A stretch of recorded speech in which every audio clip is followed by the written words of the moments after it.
ಬದುಕಿನೊಳಗೆ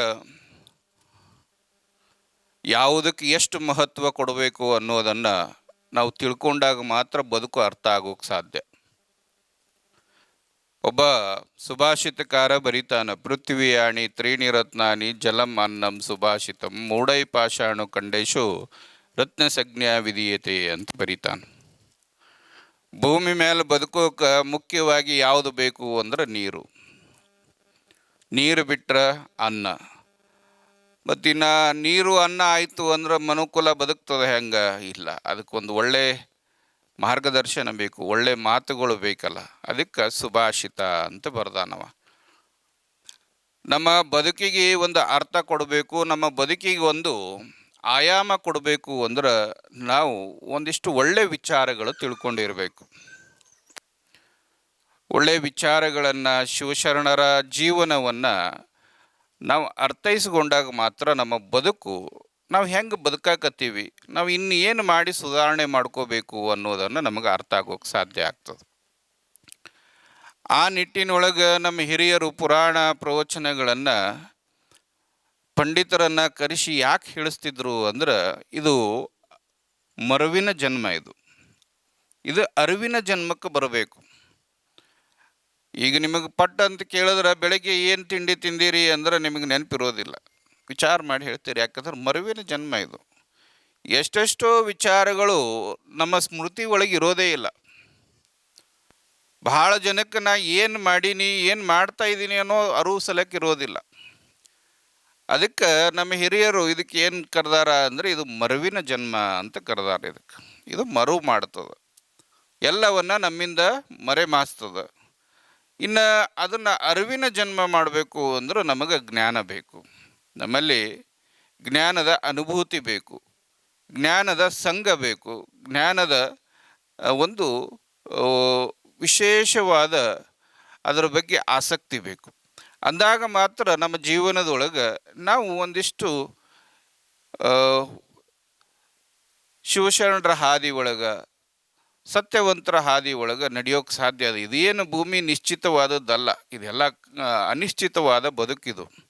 ಇಲ್ಲೊಂದು ದೊಡ್ಡ ಫೋಟೋ ಹಾಕ್ಯಾರ, ಆ ಮನುಷ್ಯನನ್ನು ನೋಡಿದ್ರೆ ನಾವೆಲ್ಲ ಇವತ್ತು ಅವ ನಮ್ಮ ಜೊತೆ ಇಲ್ಲ ಅಂತ ಅಂದ್ಕೊಳ್ಳೋದೇ ದೊಡ್ಡ ಕಷ್ಟ. ಅವನಿಗೇನು ಆರೋಗ್ಯದ ಕೊರತೆ ಇತ್ತು, ಏನು ಹಣಕಾಸಿನ ಕೊರತೆ ಇತ್ತು, ಯಾವುದ್ರದ್ದು ಕೊರತೆ ಇರಲಿಲ್ಲ. ಜನರದಂತೂ ಕೊರತೆನೇ ಇರಲಿಲ್ಲ. ಜನ ಅಂತಂದ್ರೆ ಅತ್ಯಂತ ಪ್ರೀತಿಯನ್ನು ಗಳಿಸಿದಂಥ ವ್ಯಕ್ತಿತ್ವ ಅವನು. ಅಷ್ಟೆಲ್ಲ ಇದ್ರೂ ಕೂಡ ಎಷ್ಟು ಅನಿಶ್ಚಿತ ಬದುಕು. ಒಂದು ಸಣ್ಣ ಘಟನೆ, ಒಂದು ನಿಮಿಷದಲ್ಲಿ ನಡೆದು ಹೋಗದಂಥ ಘಟನೆ ಇವತ್ತು ಆ ವ್ಯಕ್ತಿ ನಮ್ಮ ಮಧ್ಯೆ ಇಲ್ಲ ಅಂದ್ರೆ ಇದು ಭಾಳ ಅನಿಶ್ಚಿತವಾದ ಬದುಕು. ಇದಕ್ಕೆ ಯಾವುದೇ ರೀತಿ ಒಳಗೆ ನಾವು ಈಗ ಹೆಂಗೆ ಎಫ್ ಡಿ ಮಾಡಿ ಇಡ್ತಾರೆ ಬ್ಯಾಂಕ್ ಒಳಗೆ, ನಾ ಇಷ್ಟು ವರ್ಷ ಬದುಕ್ತೀನಿ, 25 ವರ್ಷದ ಎಫ್ ಡಿ ಮಾಡೋರು ಅದಾರ, 10 ವರ್ಷದ ಎಫ್ ಡಿ ಮಾಡೋರು ಅದಾರ, 5 ವರ್ಷದ ಎಫ್ ಡಿ ಮಾಡೋರು ಅದಾರ. ಆದ್ರೆ ಅವ್ರು ನಾಳೆ ಹೇಳ್ತಾರೆ ಇಲ್ಲೋ ಗ್ಯಾರಂಟಿ ಅವ್ರಿಗಿಲ್ಲ. ಬದುಕಿನ ಎಫ್ ಡಿಯನ್ನು ಭಗವಂತ ಯಾರ ಕೈಗೂ ಕೊಟ್ಟೇ ಇಲ್ಲ, ಅವ ಯಾವಾಗ ಬೇಕಾದಾಗ ಅದನ್ನು ಮುಗಿಸ್ಬೋದು. ಹಂಗಾಗಿ ಇರೋತನ ಸಿದ್ದಯ್ಯ ಪುರಾಣಿಕರು ಬರೆಯೋದಿಲ್ಲ, ಬಾಡದ ಹೂವಿಲ್ಲ ಬಾಡುವ ಮುನ್ನ ಮುಡಿಯಬೇಕು, ಕೊಳೆಯದ ಹಣ್ಣಿಲ್ಲ ಕೊಳೆಯುವ ಮುನ್ನ ತಿನ್ನಬೇಕು, ಹಳಸದ ಅನ್ನವಿಲ್ಲ ಹಳಸುವ ಮುನ್ನ ಉಣ್ಣಬೇಕು, ಹಾಗೆ ಸಾಯದ ಮನುಜನಿಲ್ಲ ಸಾಯುವ ಮುನ್ನ ಸತ್ಕೀರ್ತಿಯನ್ನು ಪಡೆಯಬೇಕು, ಸತ್ಕೀರ್ತಿಯನ್ನು ಪಡೆಯಬೇಕು ಅಂತ ಎಷ್ಟು ಸುಂದರವಾಗಿ ಬರೆದಾನ. ಜಗತ್ತಿನೊಳಗೆ ಬೇಕಾದಂಥ ಹೂವು ಅರಳಿರಲಿ, ಅದು ಒಂದಿಲ್ಲೊಂದಿನ 1 ತಾಸು 2 ತಾಸು ಒಂದೊಂದು ಹೂವುಗಳು ಒಂದು ದಿನ ಇರ್ಬೋದು ಕರೆ, ಆದರೂ ಅದು ಬಾಡೋದೆ. ಮತ್ತು ಬೇಕಾದಂಥ ಹಣ್ಣಿರಲಿ, ಬೆಳೆದಿರೋ ಹಣ್ಣು ಬೇಕಾದಷ್ಟು ಕ್ವಾಲಿಟಿದು, ಬೇಕಾದಷ್ಟು ಕಾಸ್ಟ್ಲಿ ಹಣ್ಣಿರಲಿ, ಒಂದಿನ ಅದು ಕೊಳೆಯೋದೆ. ನೀವು ತುಪ್ಪದಾಗ ಮಾಡಿರಿ, ಡಾಲ್ಡಾದಾಗ ಮಾಡಿರಿ, ಉಂಬಾ ಎಣ್ಣೆಗೆ ಯಾವುದ್ರಾಗೂ ಅಡುಗೆ ಮಾಡಿದ್ರು ಒಂದಿನ ಹಳಸೋದೆ. 1 ದಿನ ಹೋಗಿರ್ಬೋದು, 2 ದಿನ ಹೋಗಿರ್ಬೋದು, ಇಲ್ಲಾಂದ್ರೆ 3ನೇ ದಿನಕ್ಕಾದರೂ ಹಳಸೋದೆ. ಇನ್ನು ಕೊನೆ ಸಾಲಿನೊಳಗೆ ಹೇಳ್ತಾನೆ, ಸಾಯದ ಮನುಜನಿಲ್ಲ. ಈ ಭೂಮಿ ಮೇಲೆ ಸಾಯದೇ ಇರುವಂಥ ವ್ಯಕ್ತಿಗಳೇ ಇಲ್ಲ ಭೂಮಿ ಮೇಲೆ. ಈ ಮೃತ್ಯು ಲೋಕ ಇದು ಬಂದಿದ್ದು, ಮೃತ್ಯು ಲೋಕ ನಾವೆಲ್ಲ ಕುಂತೀವಲ್ಲ, ಮೃತ್ಯು ಲೋಕದೊಳಗೆ ಇದೀವಿ ನಾವು.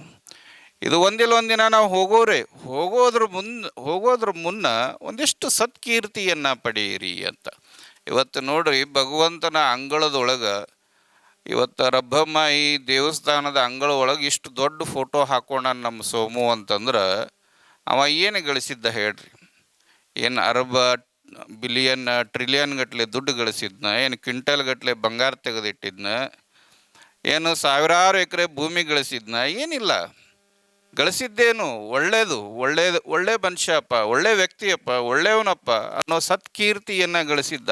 ಅಂಥ ಕೀರ್ತಿಯನ್ನು ಗಳಿಸ್ಕೊಂಡು ಹೋಗೋದು ಅದು ಈ ಭೂಮಿ ಮೇಲೆ. ಮತ್ತೊಂದೇನು ಗಳಿಸ್ಕೊಂಡು ಹೋಗೋದೇನು ಇಲ್ಲ ಇಲ್ಲಿ. ಏನಿದ್ರೂ ಬಿಡೋದಿಲ್ಲ ಜನ. ನಾನು ಇಲ್ಲಿ ದೋರ್ನಳ್ಳಿ ನಮ್ಮ ಅಜ್ಜರ ಗೆಳೆಯರೇ ಅವರು. ದೋರ್ನಳ್ಳಿ ಸ್ವಾಮಿಗಳು ಅಂತ್ಯ ಆಗಿತ್ತು. ಸಂಸ್ಕಾರದ ಸಮಯದೊಳಗೆ ಒಂದು ಉಂಗುರ ಇತ್ತು ಅವ್ರ ಕೈಯಾಗ. ಅವ್ರವ್ವ ಹಾಕಿದ್ದು, ಸಣ್ಣವಿದ್ದಾಗ ಅವ್ರವ್ವ ಹಾಕಿದ್ರು. ಅವ್ರವ್ವನ ಮೇಲೆ ಭಾಳ ಪ್ರೇಮ ಅವರು. ಆ ಉಂಗುರ ಮಾಸಿ ಹೋಗಿತ್ತು. 20-30 ವರ್ಷ, ಅವ್ರಿಗೆ 48 ವಯಸ್ಸೇನ ಆಗಿತ್ತು. ಒಂದು 20 ವರ್ಷ ಇದ್ದಾಗ ಹಾಕಿದ್ದಳೇನಕ್ಕಿ. 20-25 ವರ್ಷ ಒಂದೇ ಉಂಗುರ ಹಾಕೊಂಡ್ರೆ ಅದು ಎಷ್ಟು ತೆಳ್ಳಗಾಗೋಕೆ ಸಾಧ್ಯ? ಪೂರ ತೆಳ್ಳಗಾಗಿತ್ತು. ನಾವೆಲ್ಲ ಹೇಳಿದ್ವಿ ಅದು ಭಾಳ ತೆಳ್ಳಗಾಗ್ಯದ, ಬಿಡ್ರಿ. ಸ್ವಾಮಿಗಳು ಬೇಕಾದಷ್ಟು ಕೋಟಿಗಟ್ಟಲೆ ಮಠ ಕಟ್ಟ್ಯಾರ, ಬೇಕಾದಷ್ಟು ಆಸ್ತಿಯನ್ನು ಮಾಡ್ಯಾರ ನಿಮ್ಮ ಮಠಕ್ಕೆ, ಅದು ಒಂದು ಉಂಗುರ ಬಿಡ್ರಿ ಅಂದ್ರೆ ಬಿಡಲಿಲ್ಲ ಊರನ್ ಜನ. ಪತ್ತಾರಕ್ಕೆ ಕರೆಸಿದ್ರು. ಪತ್ತಾರ ಸಿಗಲಿಲ್ಲ ಮನೋಜ್ ಗೌಡ್ರ. ಅವರೇ ಅಡ್ಕಿ ಕಟ್ ಮಾಡೋ ಇದು ಇರ್ತದಲ್ಲ, ಅದಕ್ಕೆ ಏನಂತಾರೆ, ಅಡ್ಕೋತ ತೊಗೊಂಡು ಕಟ್ ಮಾಡಿ ತೆಗೆದ್ರು ಕಡೆಗೆ. ನನ್ನ ಮುಂದೆ ಇದು ಆದ ಘಟನೆ. ಅಜ್ಜರು ಇದ್ರಲ್ಲಿ ನನ್ನ ಮುಂದೆ ಆದ ಘಟನೆ. ಅದು ಎಷ್ಟು 1-2 ಮಾಸಿ 3 ಮಾಸಿ ಉಳಿದಿರ್ಬೇಕು. ಅದು 5 ಮಾಸಿದ ಉಂಗ್ರ 2 ಮಾಸಿ ಕರಿಗೆ ಹೋಗಿತ್ತು. ಏನೂ ಬಿಡೋದಿಲ್ಲ. ಅಕಸ್ಮಾತ್ ನೀವು ಚಲೋದು ಹಾಕ್ಕೊಂಡಿದ್ರಿ ಅಂದ್ರೆ ಮೊದಲು ತೆಗಿತಾರ. ನಿಮಗೆ ಲಾಸ್ಟಿಗೆ ಚಲೋ ಗಾದಿ ಮೇಲೆ ಮಕ್ಕೊಂಡಿದ್ರಿ ಅಂದ್ರೆ ಮೊದಲು ಎತ್ತಿ ಇನ್ನೇನು ಜೀವ ಬಿಡ್ತೀರಿ ಅನ್ನೋದ್ರೆ ಹರಿದಿದ್ದ ಕೌದಿ ಮೇಲೆ ಹಾಕ್ತಾರೆ. ಹರಿದಿದ್ದ ಚಾಪಿ ಮೇಲೆ ಬಿಡಲ್ಲ ಸಲಕ್ಕೆ. ಚಲೋ ಚಾಪಿ ಮೇಲೆ ಮಕ್ಕೊಂಡಿದ್ರೆ ಮೊದಲು ತೆಗಿತಾರೋ. ಇಷ್ಟು ಅನಿಶ್ಚಿತವಾದ ಬದುಕದಿದು. ಇದ್ರಾಗ ಏನೂ ಇಲ್ಲ. ಇದ್ರಾಗ ಇದ್ದಿದ್ದು ಒಂದೇ ಏನು ಅಂದ್ರೆ ಸತ್ಕೀರ್ತಿಯನ್ನು, ಜನರ ಪ್ರೀತಿಯನ್ನು, ದೇವರ ಭಕ್ತಿಯನ್ನು ನಾವು ಗಳಿಸ್ಕೊಂಡು ಹೋಗೋದು. ಅದಕ್ಕಾಗಿ ಭೂಮಿಗೆ ಬಂದೀವಿ ನಾವು. ಮತ್ತೊಂದು ಎದಕ್ಕೂ ಬಂದಿಲ್ಲ. ನಾವು ಅಂದ್ಕೊಂಡಿವಿ ಆಸ್ತಿ ಮಾಡೋಕೆ, ಗಾಡಿ ತೊಗೊಳಕ್ಕೆ, ಹೊಲ ತೊಗೊಳಕ್ಕೆ ನಾವು ಬಂದೀವಿ ಅಂತ ನಮಗೆ ತಲೆಯಾಗದ. ಆದ್ರೆ ಏನೂ ಇಲ್ಲಿದು. ಒಂದಿನ ಎಲ್ಲ ಇಲ್ಲೇ ಬಿಟ್ಟು ಹೋಗೋದು. ಅದು ಯಾವಾಗ ಕರಿತಾನ ಅನ್ನೋದು ಗೊತ್ತಿಲ್ಲ. ಆದ್ರೆ ಮನುಷ್ಯ ಏನು ಮಾಡ್ತಾನ ಅಂದ್ರೆ ಇದು ಮರೆತು ಬದುಕ್ತಾನೆ. ಅದಕ್ಕೆ ಪುರಾಣ ಪ್ರವಚನಗಳು ಹಚ್ಚೋದ್ರಿಂದ ಮತ್ತೆ ಅರಿವು ಬರಲಿ ಮನುಷ್ಯನಿಗೆ. ಅವನೊಂದಿಷ್ಟು ಸತ್ಯವಂತನಾಗಿ ಬದುಕಲಿ, ಧರ್ಮವಂತನಾಗಿ ಬದುಕಲಿ ಅನ್ನೋ ದೃಷ್ಟಿಕೋನದಿಂದ ಪುರಾಣ ಪ್ರವಚನಗಳನ್ನು ಹಚ್ತಾರೆ. ಆ ನಿಟ್ಟಿನೊಳಗೆ ರಬ್ಬಮ್ಮಾಯಿ ಕಮಿಟಿಯವರು ನಮ್ಮ ಸ್ವಾಮಿಗಳು ಸಿಗೋದು ಭಾಳ ಕಷ್ಟ. ಅವರು ವರ್ಷಗಟ್ಲೆ ಅವರಿಗೆ ಬುಕ್ ಮಾಡಿದ್ರು ಸಿಗೋದಿಲ್ಲ. ಭಾಳ ಪ್ರಯತ್ನ ಮಾಡಿ 3-4 ಡೇಟ್ ತೆಗೆದು ಕ್ಯಾನ್ಸಲ್ ಮಾಡಿ ಕೊನೆಗೆ ಬಸವ ಜಯಂತಿದಿಂದ ಪ್ರಾರಂಭ ಆಗ್ಯದ ಪುರಾಣ. ಒಂದು 17-18 ದಿನ ಪುರಾಣ ನಡೀತದೆ. ಅದ್ರಾಗ ಸ್ವಲ್ಪ ದಿನ, ಈಗ 2 ದಿನ ಹೋಗೇ ಬಿಟ್ಟು, ಸ್ವಲ್ಪ ದಿನ ಆದ್ರೂ ನಾವೆಲ್ಲರೂ ಸೇರಿ, ನಾನು ಹಿಂಗೆ ಯಾಕೆ ಈ ದಿಕ್ಕಿಗೆ ಯಾಕೆ ಮಾಡ್ರಿ ಅಂದ್ರೆ ಜನ ಎಲ್ಲ ಕುಂದ್ರಕ್ಕೆ ಅನುಕೂಲ ಆಗ್ತದ ಅಂತ ಅಂದ್ಕೊಂಡೆ. ನಾನು ಇವತ್ತೆಲ್ಲ ತುಂಬ್ಯದ ಅಂತ ಅಂದ್ಕೊಂಡಿದ್ದೆ. ಇದು ಇನ್ನೂ ತುಂಬಿಲ್ಲ. ಯಾಕಂದ್ರೆ ಇನ್ನು ಜನರ ಬಳಿ ಪುರಾಣ ನಡೆದದ, ಪ್ರವಚನ ನಡೆದದ ಅನ್ನೋದು ಸುದ್ದಿ ಹೋಗಿಲ್ಲ ಏನು.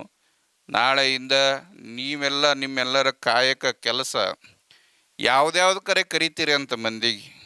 ಯಾಕ್ರಿ ಅಪ್ಪ, ಎದಕ್ಕೆ ಕರಿತೀರಿ?